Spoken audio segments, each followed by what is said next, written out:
آمنت بالله وملائكته وكتبه ورسله واليوم الآخر والقدر خيره وشره من الله والبعث بعد الموت لا إله إلا الله آمنت بالله وملائكته.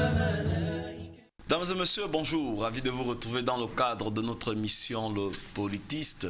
Après avoir abordé l'histoire des manifestations de l'émergence des peuples noirs, précisément passant des États-Unis par Haïti jusqu'en Afrique, précisément en Afrique francophone, nous avons vu à travers le film Le Grand Blanc, quel était le poids des élites dans le développement de l'Afrique après les indépendances. Aujourd'hui, nous allons nous intéresser à quelqu'un qui a été très important pour le général de Gaulle dans la proclamation des indépendances en Afrique francophone. Il s'agit de M. André Malraux. Alors, avec mes invités, nous allons nous poser certaines questions, de savoir, mais qui est ce Malraux? Pourquoi Malraux est venu proclamer les indépendances, prononcer le discours du général de Gaulle en lieu et place du président de la République française, qui n'est rien d'autre que le général de Gaulle. Donc, comme vous le savez, toujours accompagné de mes fidèles invités, que je me fais d'ailleurs le plaisir de vous les présenter. M. Msodji, bonjour. Bonjour. Merci de nous faire l'amitié d'être ici pour venir encore nous apporter votre lumière sur cette question de ce personnage, sur le questionnement du personnage de Malraux. Nous allons voir un peu qui était cette illustre personne française. À côté de vous, nous avons M. Akono Abdallah, bonjour. Bonjour, M. Ahmed. Merci aussi de nous faire l'amitié d'être là. Bon, c'est un plaisir d'être sur le plateau de Nour et spécifiquement sur le plateau du Politiste. Ben, vous savez que le Politiste, c'est notre émission, c'est votre émission. Aujourd'hui, la régie n'a pas programmé un élément. Mais nous allons directement, avant d'aller dans le vif du sujet, M. Msodji, est-ce que vous pouvez nous faire un peu une brève présentation de la personnalité de Malraux? Bon, mais il y a quelque chose d'assez spécial dans la littérature française du XXe siècle, c'est que les André ont une grande fortune. On a André Gide, on a André Malraux. Voyez-vous, ça veut dire que ce sont des prénoms qui, à la limite, ont porté bonheur à ce pays à travers, bien sûr, la littérature. En ce qui concerne André Malraux, nous devons considérer que la France est un État ou c'est un pays où culture, ou sinon littérature et politique se côtoient. Ce qui fait de telle sorte que des grandes figures de la littérature française, telles que Montaigne au XVIe siècle, a été maire de Bordeaux. Ce qui fait de telle sorte qu'au XVIIIe siècle, au moment où on parlait de la Révolution française, Louis XVI avait pour grand conseiller Malesherbes, qui d'ailleurs a beaucoup négocié avec les révolutionnaires. Et nous avons par exemple au XXe siècle la figure maintenant de André Malraux, où encore politique et littérature se côtoient. Mais qui est finalement ce Malraux? Cet homme assez atypique qu'on peut considérer comme étant un des grands écrivains français du XXe siècle, à côté de Jean-Paul Sartre, à côté de Camus et de bien d'autres. Bien, André Malraux, il est né en 1901 à Paris et il est mort en 1976. En bref, un premier événement qui le caractérise, c'est que entre 1920 et 1925, il épouse une femme riche, c'est-à-dire Clara Goldmich, qui était juive. Et cette femme était une grande culture. Et cette femme était passionnée de l'art. Et sa rencontre avec André Malraux va préfigurer ce qu'on appelle toujours dans la littérature française les grandes égéries littéraires. C'est cette femme qui va ouvrir la première porte à Malraux vers l'Asie pour aller découvrir la culture indo-chinoise, d'où ils seront plus ou moins accusés plus tard d'être des contrebandiers des œuvres d'art du Khmer. Ils seront emprisonnés. Et plus tard, ils seront relâchés sur pression des écrivains français parce que Malraux n'était pas n'importe qui. Malraux était un écrivain et en France, être écrivain, ça compte. C'est-à-dire qu'on est une voix en est une lumière. Deuxième événement capital, c'est que Malraux, en 1933, pour un ouvrage qui compte beaucoup pour le XXe siècle et pour la nature française, écrit La condition humaine. Et j'ai cité il n'y a pas longtemps Montaigne. La condition humaine est une expression qui a été pour la première fois utilisée par Montaigne dans les essais. Il parlait de l'humaine condition et Malraux inverse, toujours pour montrer la filiation de cet homme avec la culture française. Malraux encore, c'est la guerre d'Espagne. C'est un homme qui va lutter pour la guerre civile en Espagne, où Franco avait plus ou moins confisqué les libertés, ce qui va être les premiers signes de la guerre mondiale. C'est-à-dire que les intellectuels vont se battre aux côtés de la liberté. Et Malraux sera plus ou moins aviateur au cours de cette guerre d'Espagne. Mais Malraux, c'est aussi, et ça on va revenir, c'est aussi cet homme qui va lutter contre le colonialisme au niveau du Vietnam, en ce sens que il va dénoncer l'injustice sociale. Il va dénoncer l'injustice sociale, il va dénoncer les dérapages du colonialisme en Indochine, parce que c'est un passionné de l'Orient. Et voyez-vous, c'est ça la beauté, c'est ça le côté assez extraordinaire de la culture française, où vous avez des hommes qui sont à la fois français, mais qui contestent parfois ce qu'on peut appeler la politique française, non seulement à l'intérieur, mais aussi à l'extérieur. Voyez-vous que nous avons vu la dernière fois Albert Schweitzer, et nous voyons aussi encore Malraux rebondir sur les dénonciations du colonialisme. Malraux, c'est aussi 1964, le grand discours sur le transfert des cendres de Jean Moulin, c'est-à-dire ce grand résistant, cet homme qui a été le premier, un des grands compagnons de la France libre, qui a rejoint le général de Gaulle, mais qui est mort dans des conditions jusqu'alors qu'on n'a jamais plus ou moins énoncé totalement. Malraux va faire ce grand discours-là, qui va rappeler, toujours dans le sens de la culture française, les grandes oraisons de Bossuet, les grandes héraisons, c'est-à-dire les grands discours des révolutionnaires français, les Saint-Just, les Danton. Et il montre que, finalement, Jean Moulin, c'était la conscience de la France. Et encore, Malraux, c'est aussi cet homme qui, lorsque le général de Gaulle meurt à Colombey-les-Deux-Églises, cet homme aura les dernières larmes dont il parlera dans les anti-mémoires. Et 1976, c'est la mort de Malraux, mais 1996, Malraux est transféré au Panthéon. C'est quoi le Panthéon en France?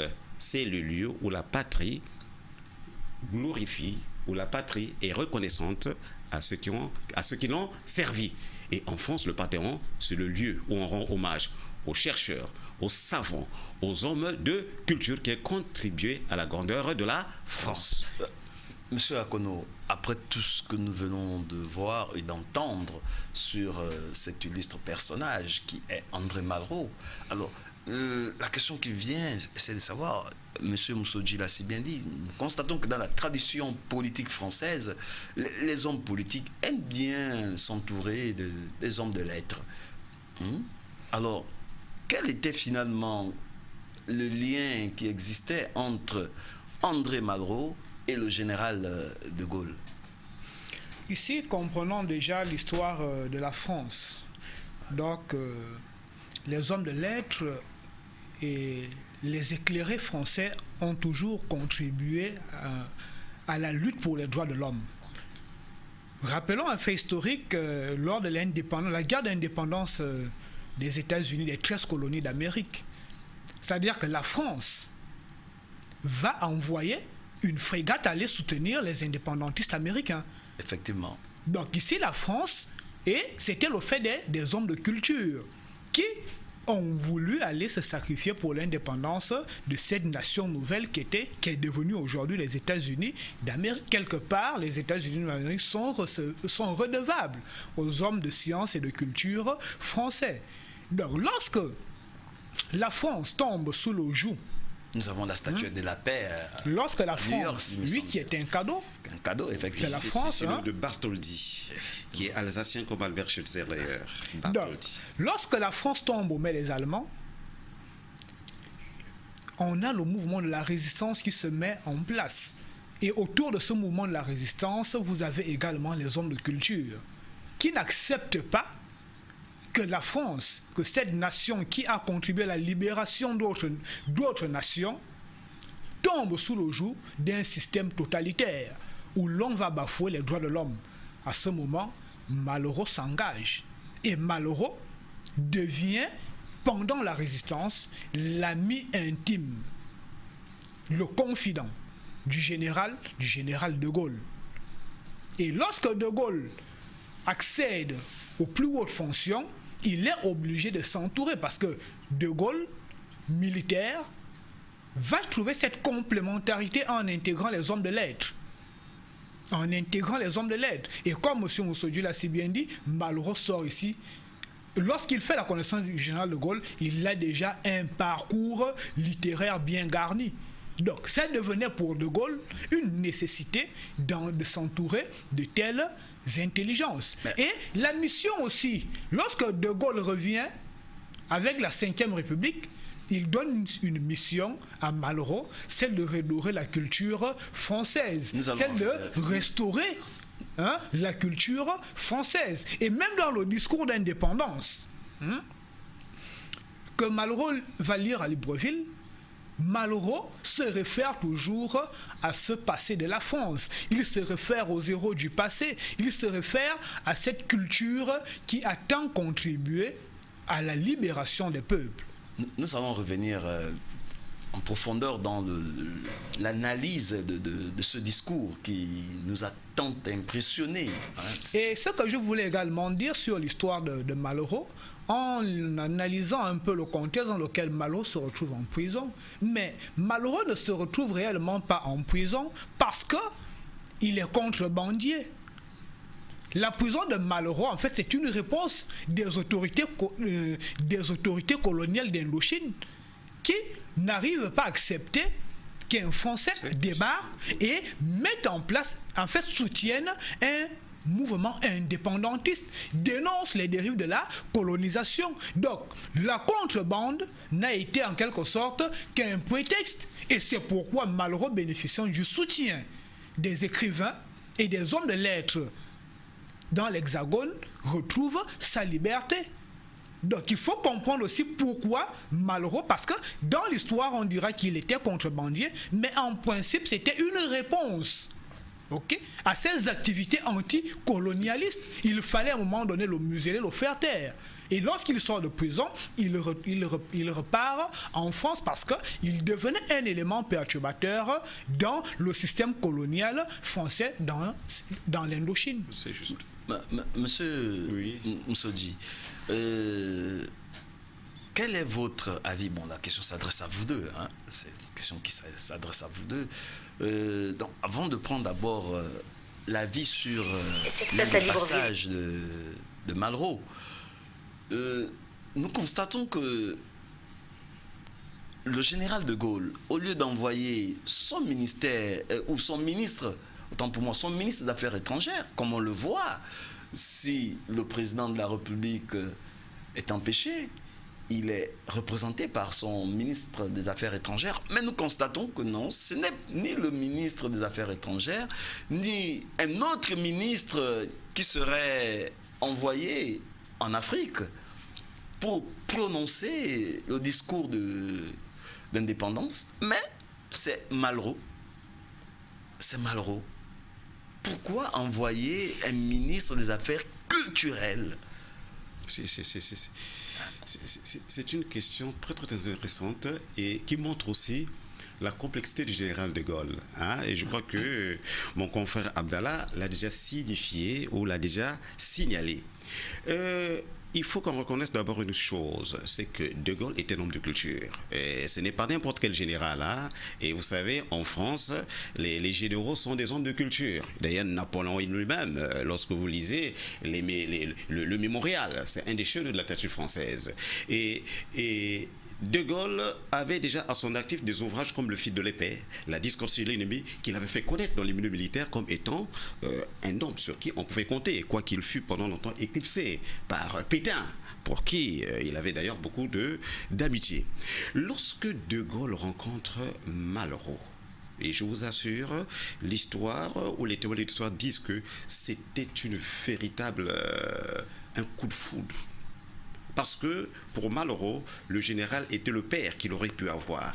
Et pour De Gaulle, cet homme qui était fasciné par l'histoire, par la culture, en Malraux, c'était l'homme idéal, l'écrivain par excellence qui pouvait porter haut la voix de la France. Et comme nous l'avons dit dès le départ, la France a toujours été passionnée par des écrivains qui portent son histoire, les écrivains qui sont prêts pour ces grands combats, les écrivains qui sont prêts pour prendre les termes aujourd'hui, prêts à défendre les intérêts de la France. Mais ce n'est pas seulement français, hein? Même chez nous au Gabon, on va constater qu'il y a beaucoup d'écrivains qui servent la République. Vous avez par exemple les Okumba Kogé qui ont joué des grands rôles dans les affaires de l'État. Bon, c'est une autre parenthèse, peut-être qu'il faudra organiser une émission là-dessus. Mais Malraux a une figure qui plaît par rapport à l'époque. Au moment où la France est honnie en Afrique, mais Malraux a une bonne figure, en ce sens que c'était un anticolonialiste. Tout le monde sait que son combat en Indochine, tout le monde sait ce qu'il a fait au Cambodge. Avec son journal. Mais oui, l'Indochine. Enchaîné. Et nous connaissons à l'époque l'image, nous connaissons plus tard ce que va être l'image de l'Indochine dans l'histoire du XXe siècle. Donc Malraux, en un mot, c'est déjà cet Français qui est à la croisée des frontières. Il est français, mais il soutient les grandes causes, comme l'a dit M. Abdallah il n'y a pas longtemps. Si bien qu'à la fois, il peut être indo-chinois, à la fois français. Il peut ne pas plaire aux Français, mais il va plaire aux indo-chinois. Et c'est ça le paradoxe, la complexité, la richesse de Malraux. Donc, contre le colonialisme. Un peu comme les Schweitzer. C'est qu'il veut dire que, pour les Africains, mais c'est un homme assez intéressant, hein? S'il peut le représenter, mais ce n'est que normal. Malraux, c'est encore cet homme qui a connu les soldats africains pendant la Deuxième Guerre mondiale. Et d'ailleurs, lorsqu'on suivra le discours, il dira que je suis un des vôtres. Parce qu'il a été fait prisonnier pendant la Deuxième Guerre mondiale. Il a rencontré des tirailleurs. Il a rencontré les soldats africains qui aspiraient déjà à la liberté.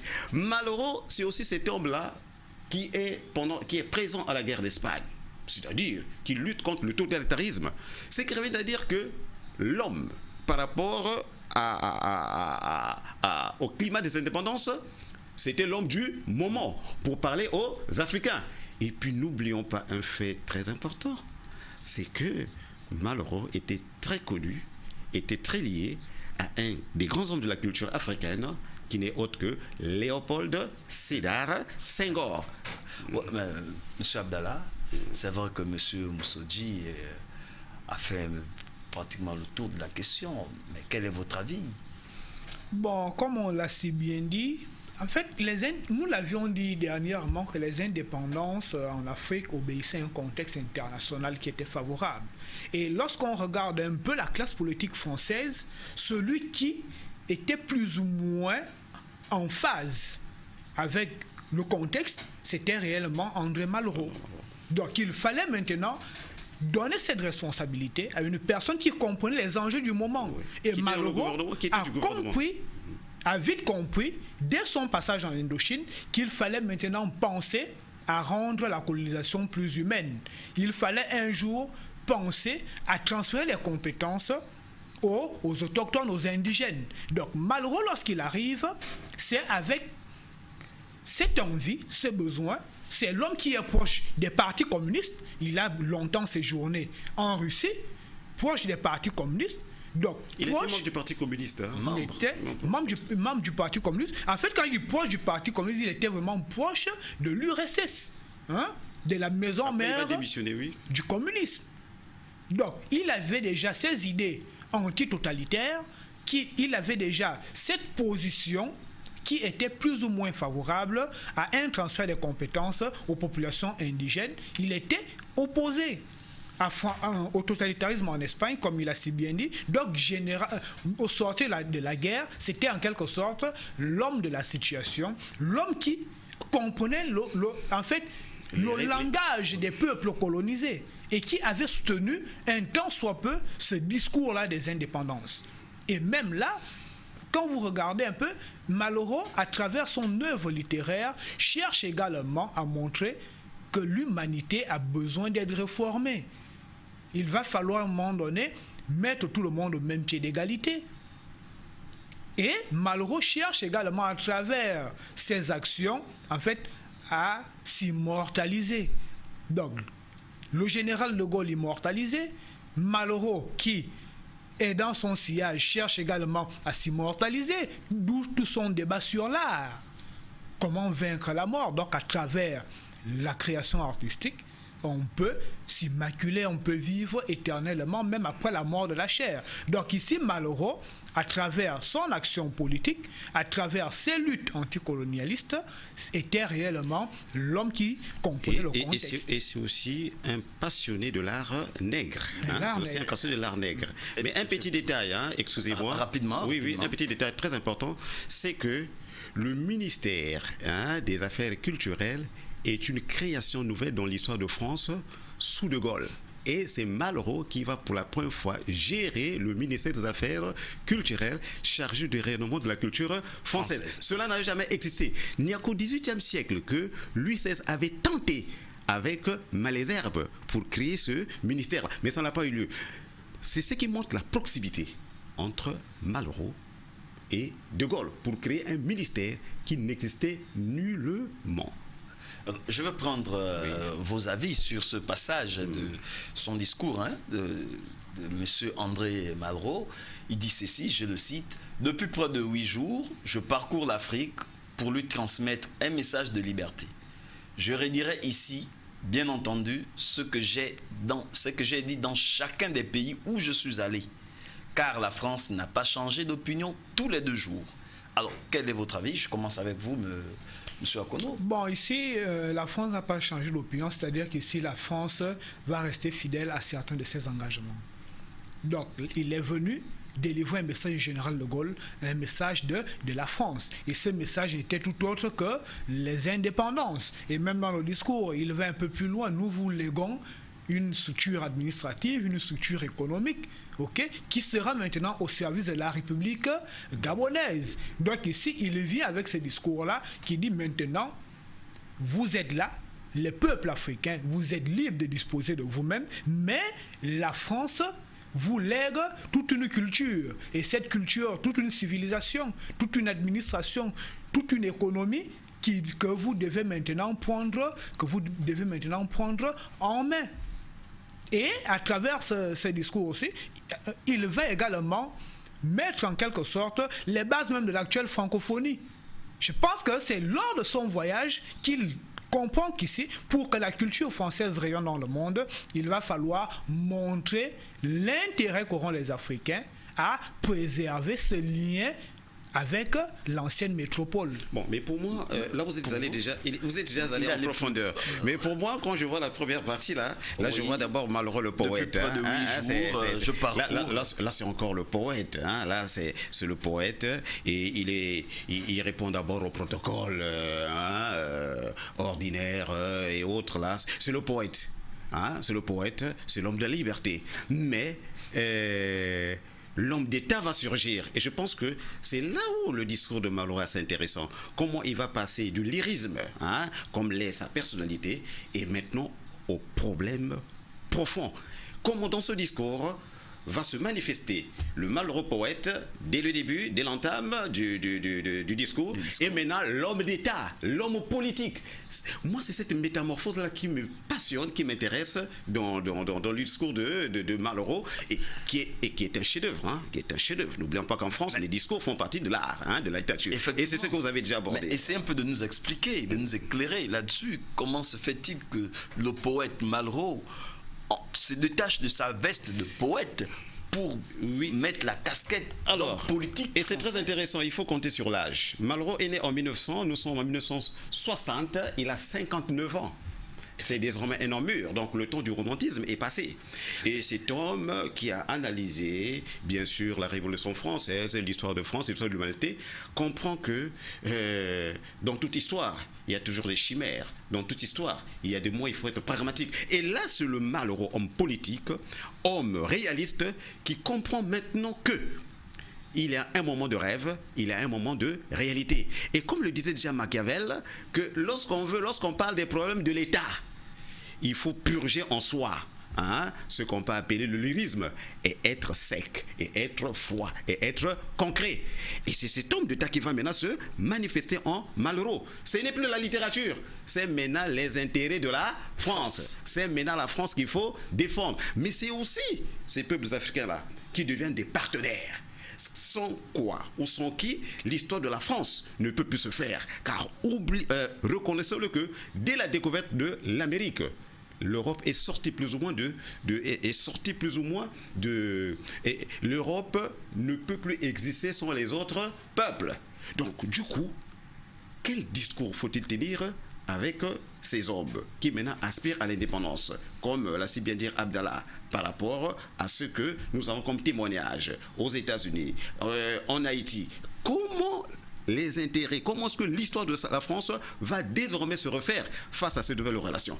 Ce n'est plus la poésie, et la politique, c'est pas la poésie, la politique, c'est la réalité. Donc, en vous entendant parler, Monsieur Moussodji, vous voulez là nous faire savoir que, en fait, le père même, l'idéaliste de la France-Afrique, c'est Monsieur Malraux.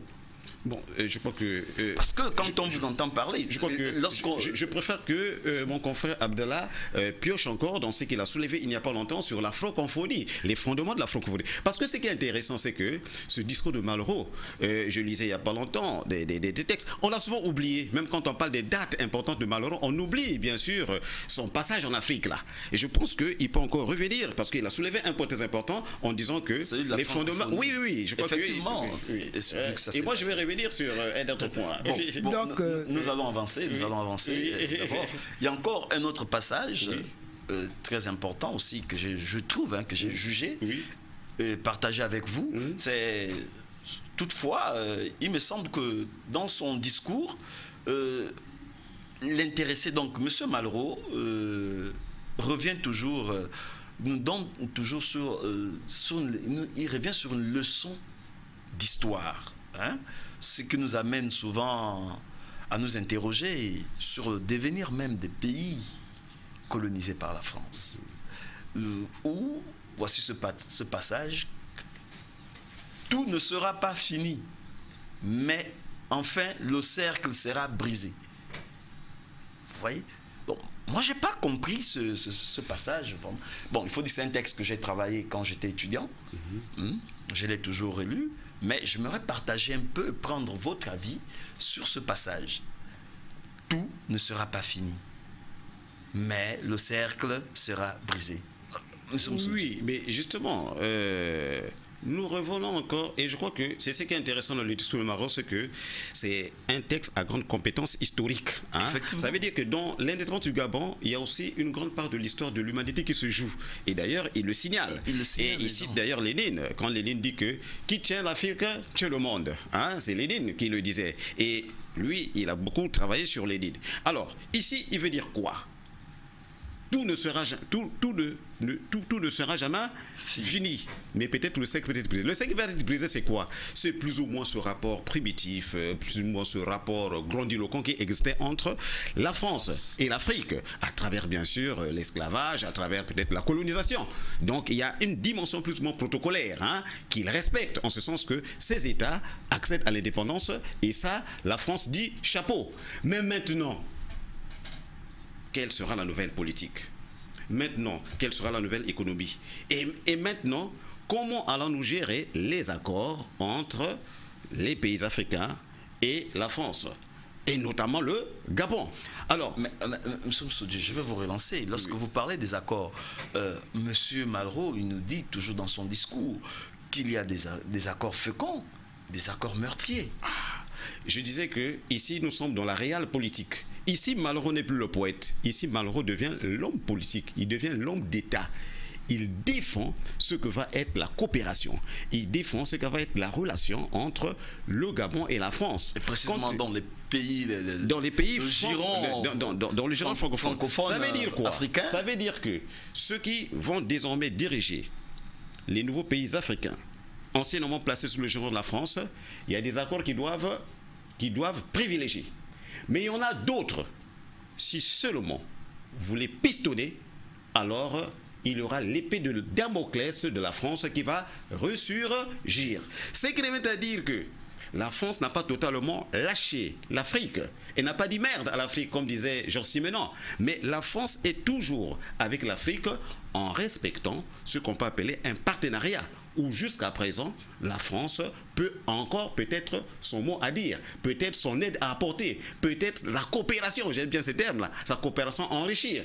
Et c'est pourquoi Malraux sait déjà que il y a eu en Guinée plus ou moins des mouvements de contestation. Il sait aussi qu'au Gabon, il en a aussi. Mais si vraiment ces pays qui viennent d'accéder à l'indépendance veulent s'en sortir, il faut qu'ils fassent très attention en respectant certains points. Il ne s'agit pas seulement du Gabon, puisque c'est aussi un cours d'histoire que Malraux fait. Nous connaissons aux États-Unis, lorsque l'Amérique, les 13 colonies ont eu leur indépendance. Vous savez que par la suite, il y a eu la guerre de sécession. C'est-à-dire, ce même État s'est retrouvé dans un étau où il y a eu la guerre civile. Sur quelle question? La question de l'esclavage, qui était une question meurtrière.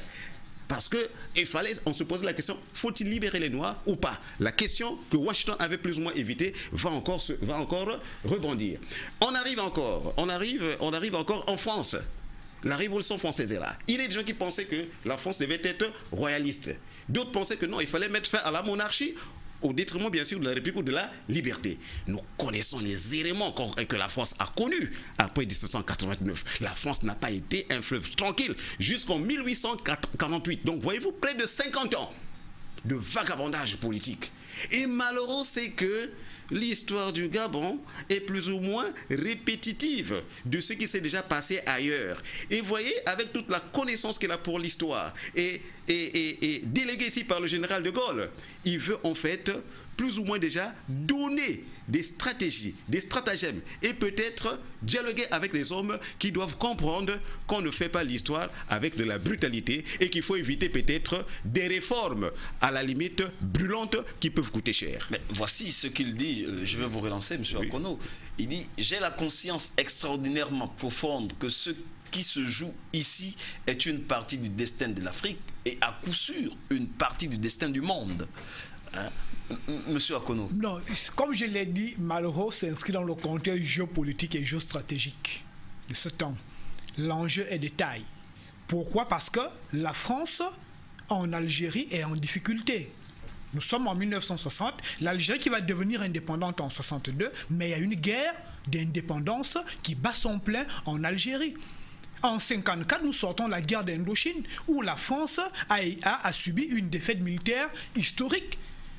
Nous sortons de 1958 où Sékou Touré a unilatéralement prononcé l'indépendance de la Guinée. Donc, face à un contexte de guerre froide où on a deux grandes puissances qui s'opposent, où on a deux grandes puissances qui cherchent à contrôler le monde, la France, le général de Gaulle, avait adopté une position face aux États-Unis qui n'était pas une position de dominant et de dominer. La France a toujours voulu obtenir son autonomie des États-Unis. Or, malheureux dans ce contexte où le monde s'affronte, malheureux vient à travers ce discours rappeler aux dirigeants africains que faites-en attention à vos coopérations futures. N'oubliez pas que c'est la France qui a mis en place l'architecture administrative et économique qui va régir désormais le fonctionnement de cet État. Parce que lorsque Malraux prend le symbole du cercle, j'ai réfléchi, le cercle, la colonisation, c'était un cercle vicieux bien connu. On tournait en rond avec des dirigeants nommés par la métropole, avec une structure économique diligentée depuis la métropole, avec une monnaie organisée par le ministère des Finances, avec de la métropole, avec un ministre chargé des départements d'outre-mer et des colonies. Donc on avait déjà une architecture et c'est ça le cercle. On tournait en rond. Mais lorsqu'il dit que le cercle il est brisé, c'est-à-dire qu'on a coupé les cordes du cercle, on a maintenant une ligne droite. Et dans l'histoire, vous avez le début, mais vous avez l'histoire qui se poursuit. C'est pourquoi on va dire que tout n'est pas fini. Beaucoup reste à faire. Donc, il dit aujourd'hui, le cercle vicieux de la colonisation a été brisé. Maintenant, certes, mais il y a beaucoup de choses à faire. Et faites-en attention aux accords meurtriers. Parce que beaucoup étaient en fait, voulait avait ce sentiment après la conférence de Bandung sur les mouvements de non-alignés. C'est Beaucoup 55, voulaient... 55. 56, nous sommes en 56, je pense. Non, en 55. 55. En 55 à Bandung. Donc, beaucoup d'États qui ont retrouvé leur souveraineté internationale voulaient maintenant se détacher des anciennes puissances coloniales. D'où l'affaire du canal de Suez avec l'Égypte, qui campait sur ses positions de non-alignés, qui demandait l'aide au camp de gauche, et lorsque les États-Unis, au camp américain, s'est retourné facilement vers l'URSS. Donc c'est pour préparer les colonies françaises, les anciennes colonies françaises à ce contexte international, et de sorte que la France ne perde pas la main, comme cela a été le cas En Algérie. comme cela, par rapport au contexte, comme cela allait être le cas en Algérie, ou comme cela a été le cas en Guinée-Conakry ou en Indochine, il fallait maintenant préparer mentalement la nouvelle classe politique aux enjeux géopolitiques et géostratégiques du monde, aux indépendances. Oui. Monsieur Sadji, nous allons avancer. C'est vrai que c'est un sujet très important et très, très, très passionné et passionnant. La question qui vient, c'est de savoir, hein, Malraux, comme vous l'avez si bien dit, c'est un homme de culture. Mais pourquoi émaille-t-il son discours de référence historique, comme vous l'avez si bien dit? Je prends le cas, il nous parle de la Gironde, en France. Il vient en Afrique, il nous parle de Carthage, qui incarne, ou qui a incarné toute l'Afrique, l'Afrique ancienne. Ah. Alors, pourquoi vous voyez que ces références? Alors, vraiment, le discours de Malraux, ça mérite d'être étudié, hein, ça mérite une thèse. Ça mérite une thèse. Alors, voyez-vous, et c'est bien que Malraux puisse nous rappeler Carthage, parce que lorsqu'on essaie un peu de lire beaucoup d'intellectuels africains, et ils ont plus, prenons par exemple Senghor, il a beaucoup parlé de Tchaka, le Tchaka Zulu et autres. Mais Malraux revient sur Carthage. Pourquoi? Mais parce que Carthage a incarné pendant longtemps la puissance africaine dirigée par Hannibal. Et en face de Carthage, il avait une grande puissance. Ce n'est autre que Rome. Donc, voyez-vous que comme par métaphore, les États africains qui accèdent à l'indépendance ont devant eux un partenariat, ont devant eux des grandes puissances. Des grandes puissances. Ça peut être l'Angleterre, ça peut être la France, mais ça peut aussi être, dans le contexte de la guerre froide, d'autres États aussi, hein, d'autres puissances aussi qui veulent de l'Afrique. Parce que le contexte international fait de telle sorte que un pays a le droit maintenant de coopérer avec d'autres. Donc, Carthage avait en face, avait pour rival Rome.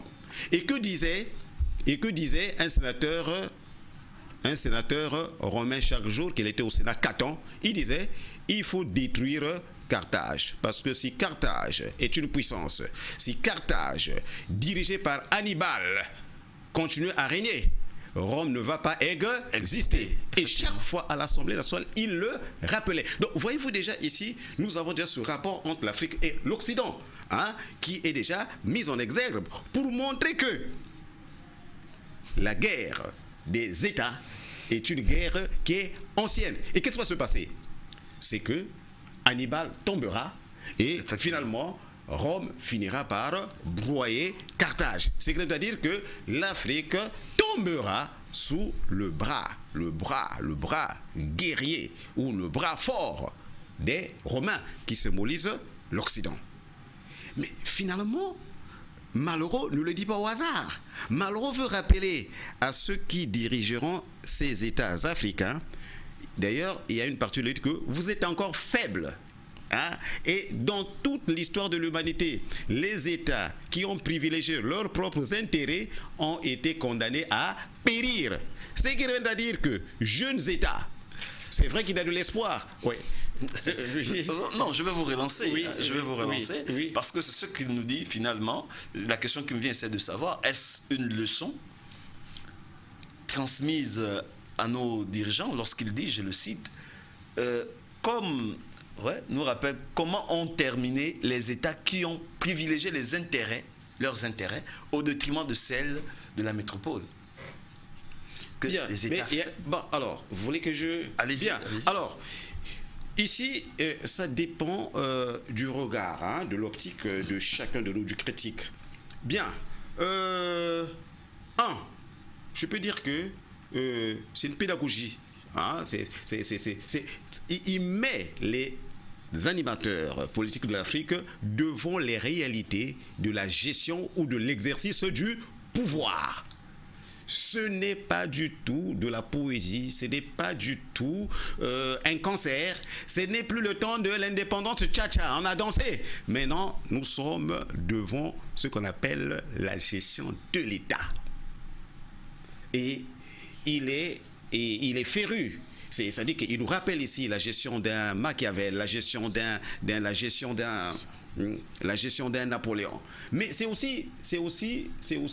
une leçon politique, mais c'est aussi la réelle politique.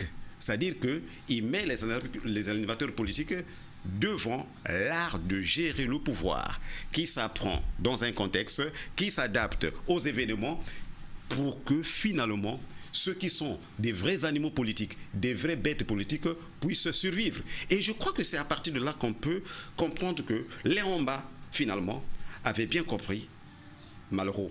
Et peut-être plus tard, hein, son successeur... c'est dans le cadre du Gabon. Oui, dans le cadre du Gabon. Je crois que Léon Mba avait compris. Et plus tard, Omar Bongo. Parce que les pays qui, à la limite, n'ont pas voulu respecter les alertes de Malraux, le tocsin de Malraux, alors se sont retrouvés dans des situations incongrues.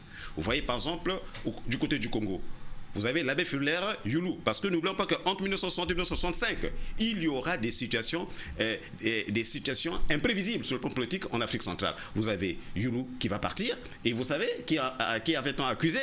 On avait accusé Madame de Gaulle, qui n'aimait pas le prélat. Et la France n'en avait pas pu intervenir. Il y avait encore eu au Tchad le coup d'État de Tombalbaye. Et si on va au-delà, nous avons également le cas en Centrafrique. En Centrafrique, voilà. C'est ce qui veut dire que ceux qui ont été réalistes en suivant le programme de Malraux, comme l'a dit mon confrère, qui est le programme de la francophonie, qui est le programme de la réelle politique, hein, mais ils ont survécu. Mais ceux qui ne l'ont pas respecté, mais on a vu que la suite a été grave pour eux. Et c'est peut-être par là que va retentir plus tard des voix comme les Pierre Péan, des voix comme les voix qui finalement vont commencer à relire plus ou moins le discours de Malraux, à relire plus ou moins des réseaux qui vont se créer autour, bien sûr, de la relation entre la France et l'Afrique, et peut-être entre la France et ses colonies, et peut-être entre la France et le Gabon. Parce que tout est là. Tout est là. Monsieur Akono, est-ce que l'une des critiques de Malraux se porte sur le nationalisme, sur le patriotisme des Africains, de vouloir se détourner de la métropole? Bon, je ne dirais pas que c'est une critique, mais il essaie un peu de mettre en garde pour dire, vous êtes une jeune nation. Mais est-ce que ce n'est pas une façon pour lui de vouloir tuer l'esprit patriotique? Non, pas une façon de tuer l'esprit. Comme il l'a si bien dit, il vient octroyer les indépendances, et en octroyant les indépendances, il pose des balises. Et ces balises consistent à faire quoi? À protéger les intérêts de la France. C'est-à-dire que vous êtes indépendant, mais n'oubliez pas le lien historique qui vous lie avec la France. Et nous sommes dans un contexte où on a émergence de plusieurs puissances. Donc, c'est pas une critique du patriotisme, mais il vous dit, ok, vous avez pour votre survie, il est mieux pour vous d'avoir des accords féconds. Et il le dit encore dans le discours, faites attention aux accords meurtriers. Donc c'est pas pour lui, il leur montre en quelque sorte, en fait c'est même un cours d'existentialisme politique. Vous voulez exister politiquement sur un plan plus ou moins global, vous devez avoir en quelque sorte des bons partenaires. Et vous sortez du carcan français, donc vous êtes en quelque sorte, vous devez pendant un bon bout de temps, être sous la tutelle de la France à l'échelle internationale. Et nous l'avions vu également, la plupart de ces nations ont évolué sous l'ombre de la France. Même lorsqu'il a fallu poser des grands débats aux Nations Unies, tous les pays francophones qui étaient membres non permanents du Conseil de sécurité se sont le plus souvent alignés sous les positions françaises. On le voit. Donc, Mais ici, pas il n'y a toujours, pas hein. vraiment un Mais problème. malheureusement, il y a eu ce qu'on peut appeler un revirement de situation. C'est-à-dire que cette réelle politique-là, même les leaders africains, ça s'est retourné contre Malheureux lui-même. En ce sens que on va voir que dans des pays, si par exemple au Gabon, hein, ça a totalement marché, mais on verra que dans certains pays comme le Congo, ça sera le socialisme scientifique. Hein. C'est-à-dire qu'on va désormais changer de partenaire. Quoique étant toujours avec la France, mais on ira du côté de l'URSS, on ira du côté de la Chine. Vous avez parlé de mouvements non alignés. Donc, et du coup, cette parenthèse-là de détour, hein, ou de contourner la France, ça poursuit aussi préjudice à beaucoup d'États africains. Non, mais nous, en fait, c'est pourquoi Malheureux Oui. parle d'accord meurtrier. Oui. C'est-à-dire, tout cela, bien que le Congo ait créé un parti socialiste, Oui. mais sur le plan politique, il y avait toujours ce paternalisme français. Et même l'URSS Oui. avait compris cet intérêt d'atténuer en quelque sorte les tensions avec la France. C'est-à-dire, pour avoir une place en Afrique, dans les anciennes colonies françaises, il fallait à un moment donné laisser également la France à sa place. Donc même au Congo, lorsque le Congo est arrivé, avec une succession avec les militaires Oui, on qui ont connaît, pris, si. mais on a toujours vu... Mais vous voyez, on a toujours vu mais vous voyez, le jeu de la France. Mais vous voyez, monsieur, mon cher confrère, c'est ce qui fait de telle sorte que ça, c'est le regard de l'extérieur, selon Malheureux, hein, c'est-à-dire que selon Malheureux, qui veut des bons élèves. Or, la politique est un domaine imprévisible. Vous allez voir que ça va donner des Modibo Keïta au Mali. Et tous ces gens, ça va donner Modibo Keïta, ça va donner au Togo, comment est-ce qu'on appelle Olympio, ça va donner Olympio.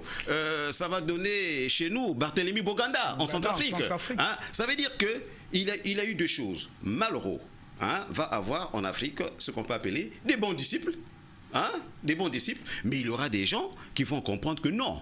Les temps ont changé, le cercle a été brisé. Pourquoi continuer à être dans le cercle si seulement... Et c'est là où finalement, hein, on a vu l'Afrique bouger. Il y aura des points chauds dans le monde. Et précisément l'Afrique francophone. Hein. Oui, dans l'Afrique francophone. Le cas par exemple, Lumumba. Mais c'est ce refus-là. Parce que quand on compare le discours de Malheureux avec celui de Baudouin, vous sentez que c'est plus ou moins similaire. Hein? Hein? Et vous voyez la réaction d'un Lumumba, c'est celui-là qui pense que non, le cercle est brisé, on ne peut plus continuer à être dans le cercle. Mais le cercle étant brisé, c'est pourquoi on parle ici des accords que Sékou Touré avait refusés. Oui. C'est-à-dire qu'ici, tous ceux qui, à ça on connaît également la suite de l'histoire, Modibo Keïta, on sait comment il a fini, oui. On sait comment Bonganda. Donc tous ceux qui ont voulu aller à l'encontre des positions françaises ont fini par perdre leur pouvoir. Et c'est ça pas des positions françaises, la réelle politique. Non, c'est pourquoi j'ai dit. Donc la position française qui est clairement présentée par Malheureux. Donc tous ceux qui sont allés à l'encontre ont finalement perdu leur existence politique. Oui. D'autres ont complètement perdu la vie. Bon. Et on l'a même vu en 90, lorsque les peuples ont voté des nationalistes, mais ces nationalistes ont été rapidement renversé par des forces extérieures. Nous l'avions vu également en Côte d'Ivoire. Donc vous comprenez aisément que l'esprit patriotique qui animait déjà certains compatriotes ou certains Africains avait été très très vite atténué, tué par certaines volontés de la métropole. Alors, nous allons continuer parce que nous allons pratiquement au terme de notre émission. Alors, rapidement, quel est le portrait que l'on peut faire des premiers présidents africains de la francophonie, hein? On vient de le dire, il y a eu deux cas de figure, ceux qui ont été les bons élèves de la France et ceux qui ont jugé utile de se démarquer de la ligne tracée par le général de Gaulle au moment où l'Afrique accédait aux indépendances. Donc vous avez ceux qui sont restés plus ou moins fidèles à la France, comme Houphouët-Boigny avec le fameux RDA, le Rassemblement démocratique africain, parti auquel avait adhéré le président Leyomba et d'autres chefs d'État. Et vous avez eu également des dissensions. Mais tous ceux-là qui n'ont pas accepté de coopérer de façon franche et sincère avec la France ont perdu leur Et pouvoir. moi, je dirais ceci que 60 ans après, j'ai du respect pour ces premiers présidents-là. Ils n'avaient pas la tâche facile. Et je crois que il faut respecter ces hommes-là. Parce que c'était un nouveau destin. Et comme tous les nouveaux destins, c'est pas facile de les assumer. Il faut que nous ayons pour eux beaucoup d'égards. Ok. N'ayons pas la langue trop facile. Bon, nous sommes arrivés au terme de notre émission. Monsieur Akono, votre mot de la fin. Bon, ici, voici une personne qui a marqué les indépendances des pays africains, mais dont on n'en parle quasiment pas. Donc ici, ça a été un plaisir d'analyser Malraux, d'analyser l'œuvre politique de l'homme, Oui. parce que Malraux, il est plus connu comme homme de lettres, comme philosophe savant, mais l'aspect politique a souvent été occulté. Donc ça a été un plaisir pour moi de débattre, d'échanger sur la carrière politique et son implication sur les indépendances. Monsieur Moussadji. Oui, je crois que Malraux, c'est le poète. Malraux, c'est l'anticolonialiste, comme d'ailleurs De Gaulle, hein, comme d'ailleurs Albert Schweitzer. Et je dirais ceci, c'était un grand homme.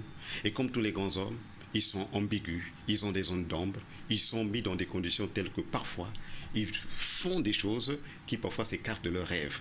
Mais il a eu un grand rêve, il a eu un grand rêve pour l'Afrique, et je peux dire que c'est ce qui montre sa complexité. Donc Malraux, c'est l'homme complexe, c'est l'homme ambigu, c'est l'homme difficile à saisir, comme d'ailleurs tous les grands hommes. Merci, Monsieur Moussadji, pour cette très belle conclusion. Je vais juste ajouter, reprendre vos propos en disant à nos téléspectateurs et précisément à tous nos amis, à tous les amis du Gabon et ceux de l'Afrique, que les Africains ne vont pas cesser de rêver. Nous allons toujours rêver pour notre développement, pour notre bien-être. Nous avons des grands hommes, nous avons des grandes institutions qui nous amènent vers la réalisation de nos rêves. C'est en ces termes que nous vous disons merci. Merci de nous avoir regardés aussi fidèlement. Merci à vous de nous faire l'amitié de venir ici pour nous éclairer sur ce personnage qui est pratiquement ou presque inconnu du grand public gabonais. Merci de nous faire l'amitié aussi, de nous regarder aussi fidèlement. Nous vous disons comme ça, excellent dimanche. Bon début de semaine à vous. À la semaine prochaine, Inch'Allah. Salamu alaikum wa rahmatullahi wa barakatuh.